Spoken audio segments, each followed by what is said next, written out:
네, 영상 잘 보셨습니까? 자, 재정활동을 통한 정부의 경제적 역할에는 뭐가 있느냐? 여기는 여러분이 형광펜을 드시고 교과서 43페이지를 펴세요. 43페이지에 세 번째 줄 형광펜에 제목에 줄을 좀 그어주시고 이 제목 세 가지를 외워야 됩니다. 재정활동을 통한 정부의 역할 세 가지. 첫째, 시장에 맡겨뒀을 때 안 되는 시장 기능 보완의 역할. 첫 번째, 시장 기능 보완. 넘겨서 두 번째, 44페이지 소득 재분배. 소득 재분배.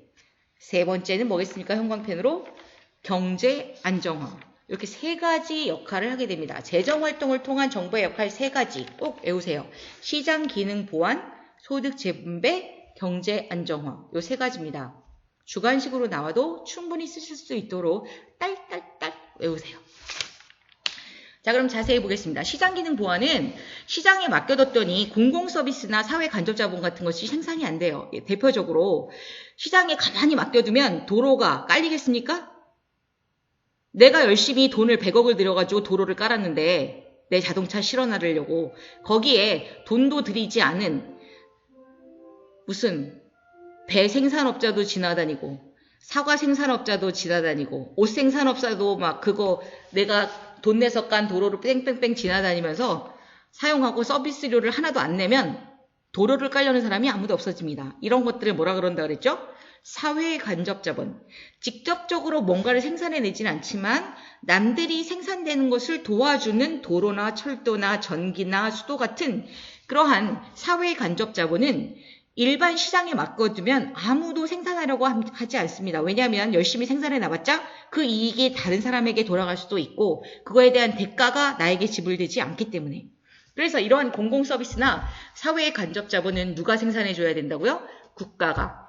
그래서 시장 기능을 보완해주는 역할을 정부에서 해야 합니다. 두 번째, 자원 배분의 방향을 조정한다. 즉 세금을 좀 전에 세금의 여러 가지 그런 종류에 대해서 배웠는데 그 세금을 왕창 물리면 세금이 왕창 물린 만큼 가격이 어떻게 됩니까? 비싸지죠. 그 비싸진 가격만큼 물건이 안 팔리게 되죠. 그럼 어떤 분야에 대해서 세금을 왕창 늘려야 될까요?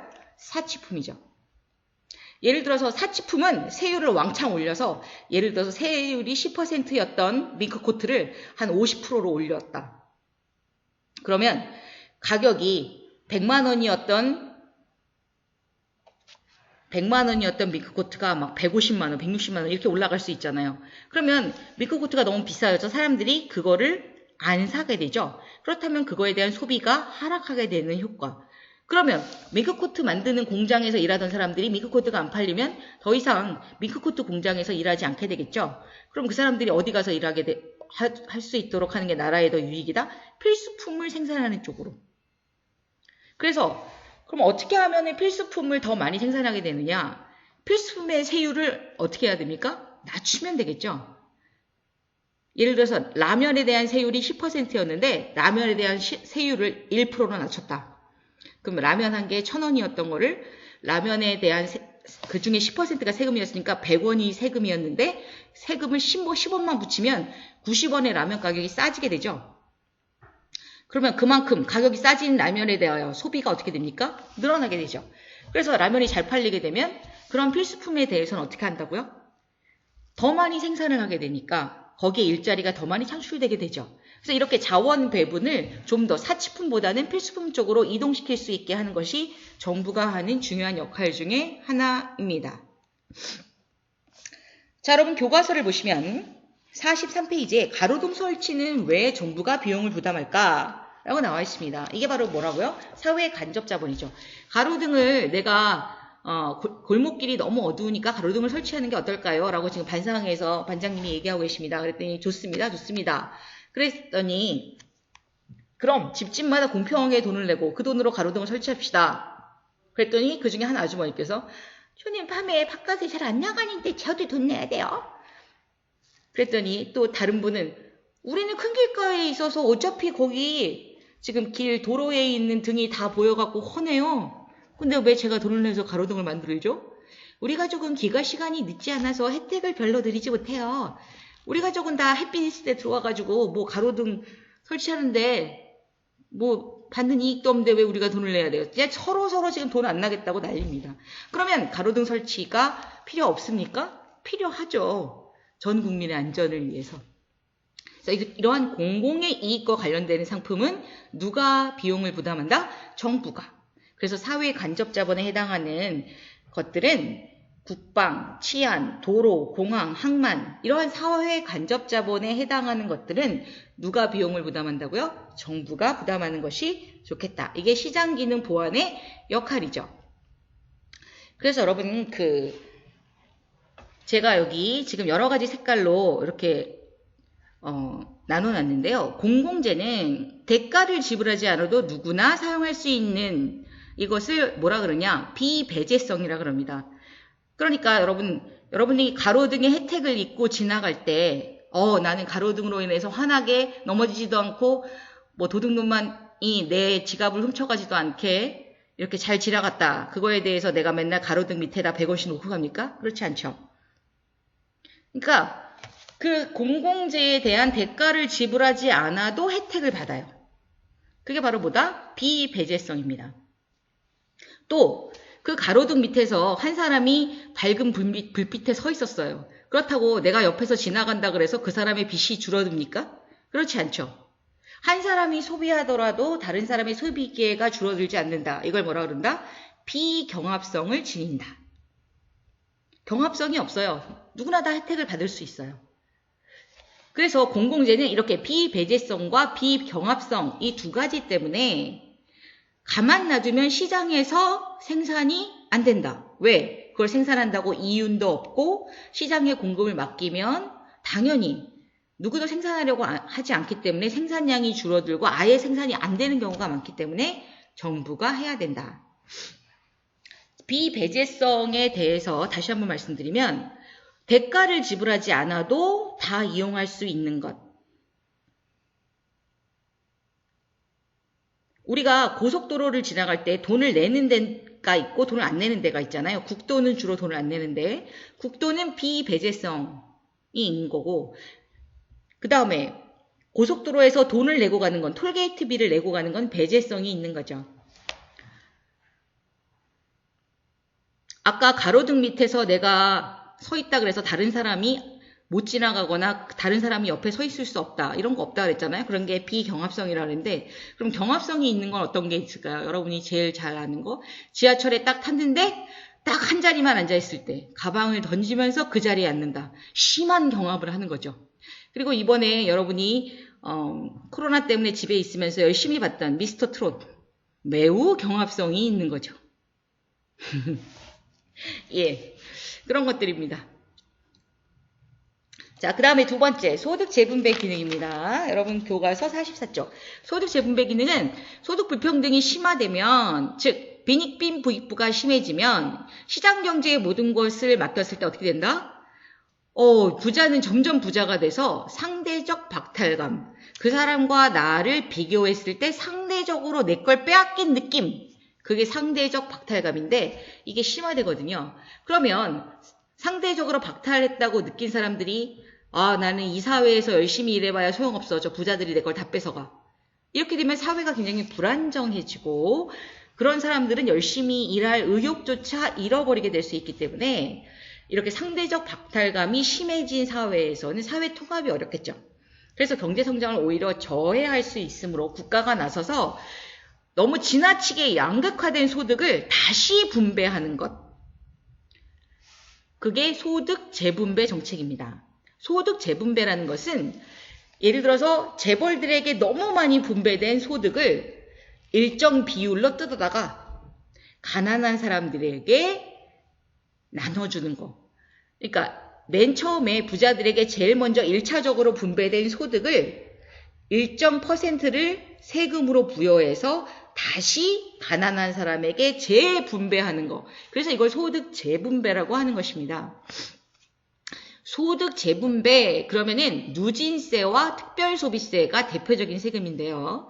여기 여러분 제가 빨간 글씨로 써놨죠. 누진소득세. 누진소득세라는 게 바로 뭐냐? 여러분 교과서 44페이지 누진세율 비교표가 있잖아요. 읽어보시면 과세 표준, 세금을 부과하는 기준 금액이 커짐에 따라 점차 증가하도록 정한 세율. 그러니까 여러분 누진세의 대표적인 세금은 물론 여러분은 돈을 벌어본 적이 별로 없어서 잘 모르시겠고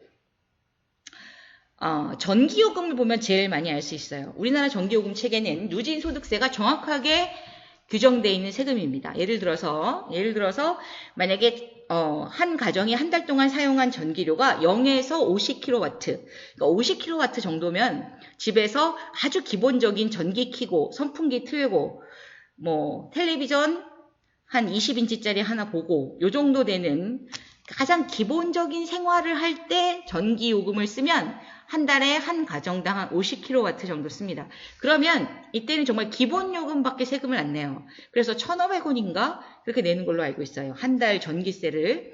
그런데 50kW에서 100kW가 되면 세금을 예를 들어서 50kW에서 100kW 사이는 세금을 10% 부과합니다.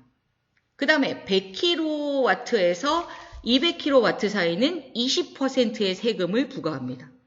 그리고 300kW가 딱 넘어가면 300kW가 넘었다는 것은 한 가정이 뭘 쓴다는 얘기냐? 무조건 아주 사치품에 해당하는 전기 제품을 쓴다는 얘기예요. 대표적으로 세탁기가 아니라 뭐요? 건조기. 건조기를 쓰면 300kW가 무조건 한 가정에 한 달에 넘어가게 되어 있습니다. 두 번째, 여름에 트는 에어컨. 부자들은 에어컨을 쓰고 가난한 사람은 선풍기를 쓴다고 보는 거죠. 그러니까 필수품은 선풍기인데 사치품은 에어컨이라고 보는 거예요. 그러면 에어컨을 틀자마자 300kW가 무조건 넘어가게 되기 때문에 그때는 세금의 비율을 40%, 50%로 늘리게 되는 겁니다. 전기에 대해서. 그래서 이 세금, 전기의 사용량이 누적돼서 점점 증가하면 증가할수록 세금의 액수가 늘어나는 게 아니라 퍼센트가 늘어나는 게 누진세입니다. 퍼센트가 팍팍팍 기하급수적으로 늘어나요. 그래서 만약에 정말 뭐 한 가정이 한 달에 500kW를 썼다. 그러면 전기세만 아까 기본소득에서 50kW 이하 쓴 사람은 1,500원 낸다 그랬죠? 그럼 만약에 뭐 500kW 이상 썼다. 그러면은 보통 우리나라에서 요즘 전기세만 월 한 80만 원에서 100만 원 정도 냅니다. 이게 바로 퍼센트가 확 늘어나서 그래요. 그거에 대한 세금의 퍼센트가 그런 것들. 그러니까 사치품에 대하여 사치품을 소비한 것에 대한 세금이 팍팍 붙는 거. 이런 게 누진세고요. 또 두 번째 사치품에 대해서 높은 소비세율을 적용한다는데 여기서 말하는 사치품은 이제 사치품을 살 때 얘기입니다. 대표적인 게 아까 얘기했던 선풍기 살 때 붙겠어요? 필수품이니까 안 붙어요. 그러나 에어컨, 최신형 에어컨이 되면 그냥 보통 좀 옛날 한 3, 4년 정도 전 제품은 사도 에어컨이 100만원, 120만원 이 정도면 살 수 있는데 최신형 에어컨은 작년 기준으로 해서 600만원, 700만원 정도 했습니다. 왜 이렇게 가격이 비싸냐? 그러면은 그걸 만든 전자회사에서 가격을 이렇게 높게 책정한 게 아니라 거기에 세금의 퍼센트가 30%, 40%로 확확 높아졌기 때문에 그런 거예요. 그래서 사치품에 대해서 높은 세율을 붙이는 겁니다. 그래도 나는 최신형 에어컨을 쓰겠다는 사람은 그 높은 세를 내서 그 에어컨을 사서 또 그걸로 인해서 전기료를 잔뜩 물으면 그 전기료도 내겠다. 그러니까 부자들한테 세금을 많이 걷어들이는 효과, 소득 재분배 정책이 되는 겁니다. 그 다음에 세 번째로 사회보장제도라고 나왔는데 방금 누진세나 특별소비세, 특별한 사치품에 대하여 붙는 세금 이 두 가지로 걷어들인 돈을 가지고 어떻게 쓴다고요? 가난한 사람들을 위한 사회보장제도에 쓰는 거죠. 사회보장제도 여러분 뭔지 잘 알죠? 우리 지금 학교에서 여러 가지 우리 그 최저임금을 보장해 준다거나 또는 우리 학생들에게 차상위 계층에 대해서 지원 정책을 편다거나 또 장학금을 준다거나 이런 여러 가지 의료제도 보조를 해준다거나 이런 것들을 시행하는데 여기서 걷어들인 세금을 가지고 다시 가난한 사람에게 분배하도록 하는 소득 재분배 정책입니다. 근데 지금 현 정부라든가 특히 21세기에 우리 복지국가 정책을 추진하는 모든 세계 국가들은 소득 재분배 정책을 매우 중요시하게 추진하고 있기 때문에 단 한 해도 빠짐없이 수능시험에 출제되고 있습니다. 그리고 지금 제가 여기 그 보충 자료로 해서 누진세율과 비례세율 교과서에 방금 읽어드렸던 거 이거 다시 한번 여기 적어놨으니까 여러분 누진세율은 세율 자체의 퍼센트가 점차 증가하는 거, 비례세라는 건 똑같은 세율이 똑같이 적용되는 겁니다. 비례 똑같이 동일하게 적용되는 세입니다. 자, 세 번째 정책은 뭐냐? 경제 안정화 정책인데요. 자, 경기가 과열됐을 때와 경기가 침체됐을 때 크게 두 가지로 나눠집니다. 경기가 과열됐다는 것은 물건이 너무너무 잘 팔려요. 물건이 잘 팔리면 물건 가격이 어떻게 되죠? 점점 가격이 올라가게 되죠. 그러면 가격이 올라가서 점점 비싸져요. 대표적인 게 우리나라에서 제일 물건 가격이 빨리 올라가는 우리나라의 대표 상품이 있습니다. 무엇일까요? 5초 써보세요. 똑딱 똑딱 똑딱 똑딱 똑딱. 네, 우리나라에서 경기가 과열됐을 때 가장 먼저 신호가 나타나는 대표 상품 부동산입니다. 아파트 가격이죠. 예를 들어서 아파트 가격이 하루아침에 자고 일어났더니 1억씩 올라가요. 작년에 우리나라 아파트 가격이 실제로 강남 아파트 가격이 하루에 1억씩 올라갔었죠. 그래서 연초에 한 5억 했던 아파트가 연말이 됐더니 20억, 30억이 된 예도 있습니다. 그래서 이렇게 그럴 때를 경기가 과열됐다라고 얘기하는데, 그러면 이 아파트 가격이 이렇게 하루에 1억씩 올라가는 게 정상이 아니잖아요. 이랬을 때는 도대체 어떠한 정책을 펴서 나라에서는 경제를 안정시키느냐? 바로 재정 지출을 줄이거나 조세 수입을 늘린다 그랬거든요. 즉, 경기가 너무 과열돼서 물건값이 막 뛸 때는 어떻게 한다? 시중에 돈을 많게 해야 돼요? 적게 해야 돼요? 시중에 돈을 줄여야 하루에 1억씩 올라가는 돈을 지불하지 못하기 때문에 아파트가 1억씩 올라간 거를 사람들이 지불할 수가 없어서 그 아파트를 살 수 없게 되죠. 그러니까 세금 비율을 경기가 과열했을 때는 세금을 올려야 되나요? 내려야 되나요? 세금을 올리게 돼야 되죠. 그래서 작년에 우리나라 정부에서도 아파트 가격이 너무 많이 올라가니까 아파트 거래세를 왕창 올렸습니다. 그렇게 되면 예를 들어서 아파트를 한 채 사고 팔 때, 예를 들어서 아파트 한 채가 100억인데 그 100억의 아파트가 하나 사고 팔 때 10%의 세금을 물렸는데 그 세금의 비율을 20%, 30%로 늘리면 내가 100억의 아파트를 사고 팔 때 세금을 원래 10억만 내면 됐던 거를 그 다음에 아파트 가격이 더 올라가서 세금을 내려고 봤더니 20%, 30%가 됐어요. 그러면 세금을 20억, 30억 내야 되니까 사람들이 아파트를 사고 파는 걸 하겠습니까? 어휴, 네가 아파트 팔면 뭐해, 이거 다 세금 내야 되는데. 이렇게 되기 때문에 사람들이 아파트를 안 팔게 되죠. 그럼 아파트에 과열된 부동산 시장이 안정돼서 물가 안정이 되는 겁니다. 그래서 나라 입장에서는 어떻게 됩니까? 그만큼 세금을 많이 걷어들이니까 조세 수입이 늘어나게 되겠죠. 또 경기가 침체됐어요. 물건이 하나도 안 팔려. 지금 우리나라 코로나 시대에 자, 전 세계 마찬가지입니다. 자, 전 세계 마찬가지. 다들 집에만 가만히 있고 소비를 안 하니까 물건이 안 팔리죠. 부동산 경기도 완전히 침체됐습니다. 우리나라 지금 마찬가지입니다. 그래서 작년 대비 부동산 가격이 강남에 50% 이상 떨어진 아파트들도 나오고 있습니다. 그래도 안 팔려요.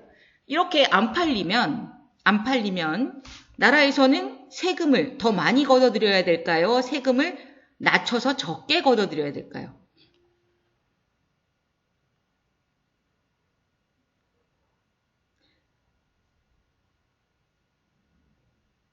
세금을 낮춰서 적게 걷어들여야겠죠. 그래서 10%였던 세금, 아까 얘기했던 것처럼 100억짜리 아파트에 10%의 원래 세금을 걷어들였는데 지금 경기가 침체돼서 하나도 안 팔려요. 그러면 세금을 1%만 걷겠다. 그러면 내가 원래 100억짜리 아파트 팔 때 10억의 세금을 냈어야 되는데 1억만 내면 되니까 훨씬 내가 갖는 돈이 많아지게 되니까 사람들이 아파트를 많이 팔려고 내놓게 되는 거죠. 그래서 이렇게 경기가 침체됐을 때는 세금 비율을 낮추고 또 나라에서 이미 걷어들인 세금을 팍팍 풀어요. 그래서 이걸 전 세계적으로 지금 하고 있고 우리나라도 각 국민 한 가구당 100만 원을 주겠다. 이게 바로 재정 지출을 늘리는 겁니다. 나라에서 걷어들인 세금은 늘리고 미국도 1인당 1200불을 주겠다고 했잖아요. 공공지금으로. 그래서 경기가 너무 침체됐을 때는 재정 지출을 늘려서 경기를 부양시키는 거죠. 그러니까 정부에서 돈을 줌으로써 사람들 주머니에 돈이 들어가게 함으로써 경제가 다시 살아나도록 민간의 소비와 투자가 활성화되도록 유도하는 거. 이게 바로 경제 안정화 정책입니다. 경기 과열 시에는 재정 지출을 어떻게 한다고요? 재정 지출은 시중에 경기가 너무 과열돼서 물건이 너무 잘 팔리니까 시중에 돈이 많으면 안 되겠죠? 그러니까 돈을 줄이기 위해서 정부가 돈을 팍팍 쓰면 돼요? 안 돼요? 안 돼요. 그래서 재정 지출을 줄여요. 세금은요. 경기가 너무 과열됐을 때 세금을 많이 걷어요? 적게 걷어요? 더 많이 걷어야 안정화됩니다. 조세 수입을 늘려야 돼요. 반대로 경기가 침체됐을 때는 너무 경기가 아무것도 안 돌아가고 지금 완전히 바닥이다. 그러면 정부가 돈을 팍팍 풀어서 민간의 소비를 늘려야 돼요. 그래서 재정 지출을 늘리고 세금은 많이 걷어요? 적게 걷어요? 적게 걷어야 됩니다. 이러한 정책을 펴야 경제가 안정화될 수 있습니다. 다음 신문 기사를 읽고 무릎에 답해보자 그랬는데 44쪽을 보세요. 자, 국세에서 직접세가 차지하는 비중이 3년 연속 상승하면서 지난해 사상 처음으로 55%를 돌파했다. 소득의 원천이나 재산의 규모에 따라 직접 세금을 부과하는 직접세의 비중이 높아지면서 소득 재분배에 긍정적이라는 평가가 나오기도 한다. 하지만 주식회사 등과 같이 법인에 부과되는 법인세보다 개인에게 부과하는 소득세가 직접세의 비중 상승을 이끌고 있기 때문에 기업에 비해 개인의 조세 부담이 상대적으로 빠르게 증가한 것으로 나타났다. 자, 국가의 세금 중에 직접세와 간접세가 있는데 뭐가 더 많아지고 있대요? 점점 직접세의 비중이 높아지고 있다. 그래서 여러분 직접세가 2012년도에는 51.4%에서 여러분 그림에서 보시다시피 55.3%로 4% 늘은 반면 간접세는 48%에서 44%로 4% 이상 줄었습니다. 이것은 뭘 의미하는 겁니까? 직접세가 더 퍼센트가 높아지고 간접세는 줄었다. 즉 개개인의 소득의 원천에 따라서 세금을 많이 내게 되니까 부자들이 세금을 더 많이 내게 됐다. 아까 얘기했죠? 그래서 부자들이 더 세금을 많이 내게 됐으므로 이 나라는 굉장히 어떻게 소득 재분배에 긍정적인 세금 효과를 나타내고 있구나 라고 보여집니다. 그러나 여기서 또 문제는 뭐냐? 무슨 세금에 대한 비율이 팍팍 늘었다고요? 거기 보시면 소득세가 24%였다가 29%로 늘었어요. 반면 법인세는 24%였다가 22%로 줄었어요. 오히려. 즉 개인들이 내는 세금은 팍 늘어난 반면에 기업이 내는 세금의 비율은 오히려 줄었다는 거죠. 즉 개개인의 세금 부담이 더 높아져서 사람들의 조세 저항이 어떻겠어요? 야, 내가 이렇게 세금을 많이 내야 돼? 옛날보다 훨씬 많이 내네? 이렇게 되니까 조세 저항이 늘어나서 사람들이 세금에 대해 부정적인 생각을 많이 가질 수 있는 나라가 됐다. 이렇게 볼 수 있다는 거죠. 그렇기 때문에 사람들이 내 돈에서 왜 이렇게 세금을 나라에서 많이 떼어가지? 그러면 그런 나라일수록 국민들이 열심히 일하려는 생각이 줄어들겠죠. 따라서 직접세로서는 증세가 한계가 있게 됩니다. 그러므로 실제로 복지 재원을 마련하기 위해서는 직접세를 팍팍팍 늘리는 게 한계가 있어요. 왜냐하면 개개인에게 세금을 점점 많이 걷어들이게 되니까요. 그래서 주로 나라에서 긴급한 복지 자원이 필요할 때는 간접세를 많이 늘립니다. 즉 물건에 대한 세금 비율을 높이는 방법이 가장 세금을 걷어들이기는 쉬워요. 왜? 조세 저항이 없기 때문에.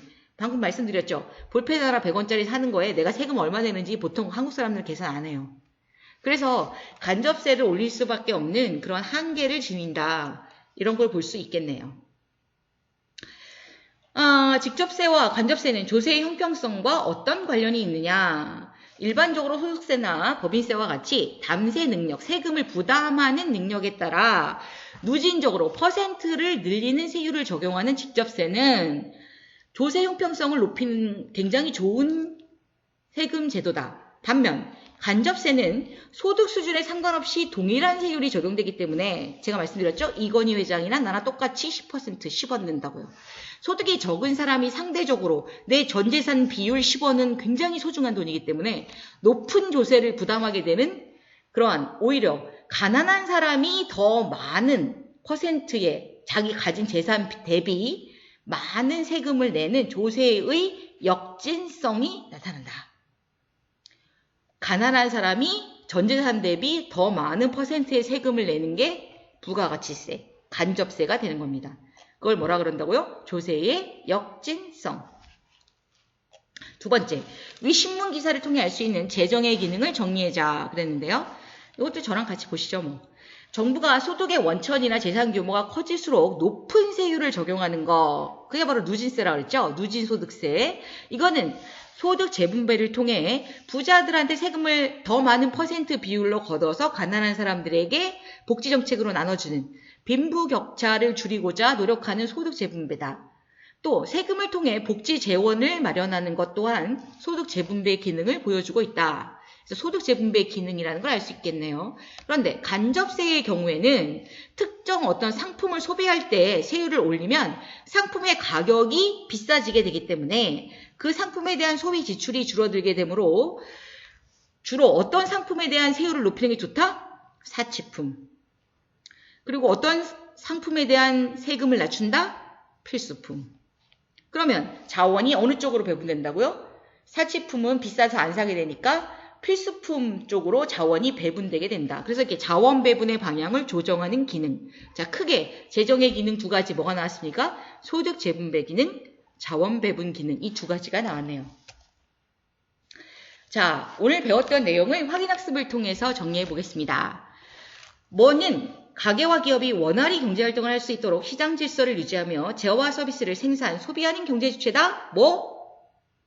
정부죠. 자, 그러면 이제 동그라미 X를 보겠습니다. 조세는 부가 주체에 따라 국세와 지방세로 나뉩니까? 네. 간접세는 납세자, 세금을 납부하는 거, 그리고 실제로 그 세금을 부담하는 담세자가 일치하지 않는 경우로 소득세, 법인세, 상속, 증여세가 대표적인 예입니까? 아니요. 자, 그러면 여러분, 소득세나 법인세나 상속세, 증여세는 직접세라 그랬죠. 자기가 법만큼 소금을 내는 거기 때문에, 세금을 내는 거기 때문에 직접세. 납세자와 담세자가 일치하는 세금, 직접세. 정반대로 써있네요. 자, 그 다음에 정부는 특정 상품에 대한 과세 여부 및 세율을 조정함으로써 자원 배분의 방향을 조정한다고 조금 전에 읽었네요. 네, 맞습니다. 정부는 경기 뭐시 재정 지출, 정부에서 세금을 팍팍 쓰는 거를 줄인대요. 언제 줄이죠? 또 조세 수입을 늘려서 물가 안정을 유도한대요. 세금을 팍팍 걷어들인대요. 언제 세금을 팍팍 걷어들인다고 말씀드렸습니까? 경기가 뭐 했을 때? 과열됐을 때라고 말씀드렸죠. 네, 오늘 배운 내용을 가지고 정말 시험 문제를 한 30개, 100개도 만들 수 있겠습니다. 여러분, 오늘 배운 내용은 정부의 경제적 역할에 있어서 굉장히 중요한 우리 역할을 배웠는데요. 여러분, 시험과 관련해서도 오늘 배운 내용들을 아주 열심히 공부해 주셨으면 좋겠습니다. 다음 시간에는요, 이제 드디어 2단원으로 넘어가게 되겠습니다. 여러분, 그 교과서 46쪽에 고령화에 대응하는 경제 주체의 활동 이것도 읽으셔서 요즘 고령화 시험 문제도 경제 시험 문제에서 많이 출제되거든요. 그러니까 이 내용은 꼭 읽어봐 주시기 바라고요. 다음 시간에는 이제 드디어 1단원을 끝내고 2단원으로 넘어가서 시장과 경제활동, 수요와 공급 곡선. 여러분이 중학교 때도 배웠고 1학년 때도 이렇게 수요 공급 곡선 배우셨죠? 예, 그거에 대해서 한번 우리 재밌게 공부하도록 하겠습니다. 수고하셨습니다.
앞으로 자녀들은 알맞게 낳아서 훌륭의 길로 알뜰한 살림을 이룩해야겠습니다. 덮어놓고 낳다보면 거짓골을 못 면한다. 가족계획 상담은 여러분의 가까운 보건소에서 무료로 합니다.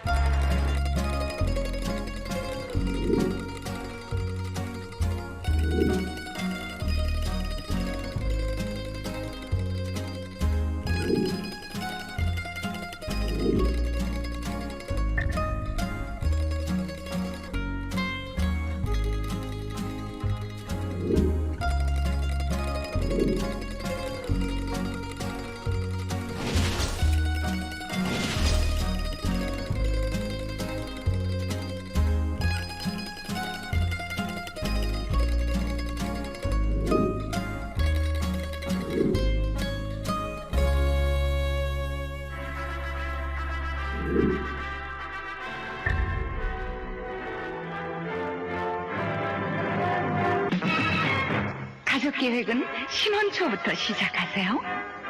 하나씩만 낳아도 삼천리는 초만원.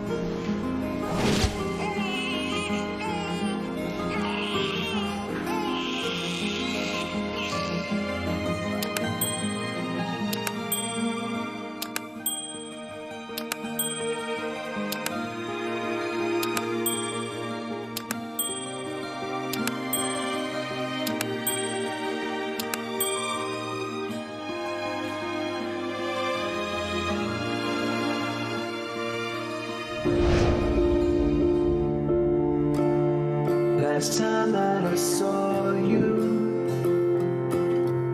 I couldn't place where I'd seen you before.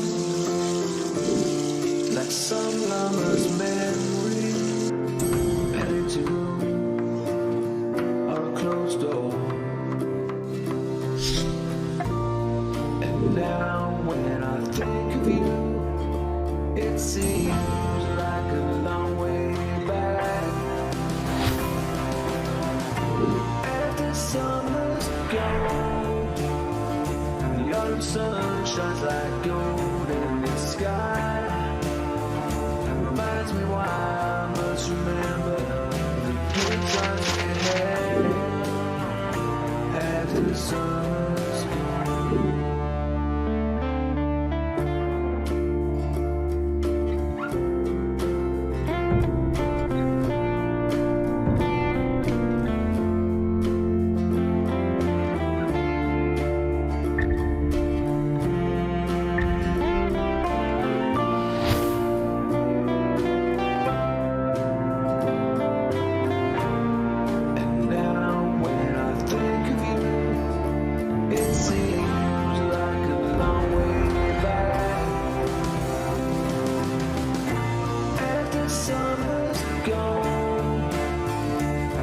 Sun shines like gold in the sky.